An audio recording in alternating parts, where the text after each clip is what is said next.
Can you help us understand the impact of witnessing domestic abuse, what that impact has on children, even when they're not direct targets? Yeah, so I'm going to say a couple of things on that. There's just that is to me, there's a multifaceted answer to what you just asked me. First and foremost, I want to say I completely appreciate and understand staying in a relationship because you're trying to keep the family together. I did it. My original abuser was my high school boyfriend, and we end up married. We have a child, and I stayed in that marriage for 3.5 years, and it was abusive. He was abusive as a boyfriend in high school. And so naturally, the abuse just escalated in the marriage. And we ended up having 2 children. And it was very important to me to try and keep our family together. And I did everything I could to keep our family together. At some point, though, and I can tell you what it was. I mean, he told me every day that he was going to take my life. He was going to kill me. And he would tell me all the different ways he was going to do it, on top of the fact that he'd actually been physically abusive and psychologically abusive, telling me, as I said, how he was going to harm me. And I was living under threat every day. And so it became obvious to me that this was not going to be a healthy family for my children. Now, here's what's also interesting about that.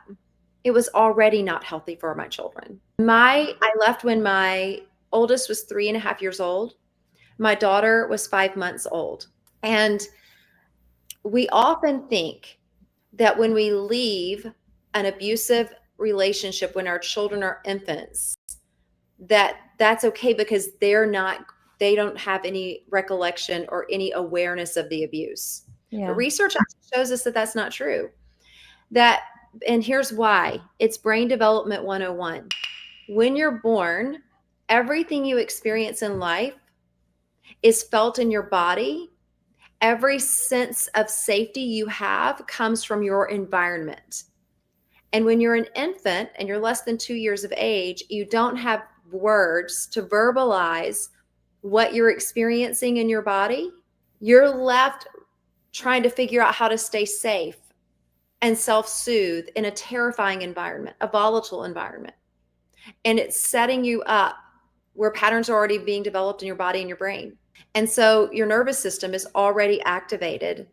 And we are designed by human beings, as human beings, really all living creatures are designed to stay alive, to stay safe.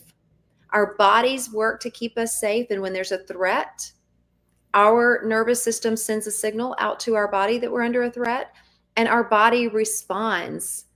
Systems start to go into protection mode. All blood flow goes to our major muscles, cutting off blood flow to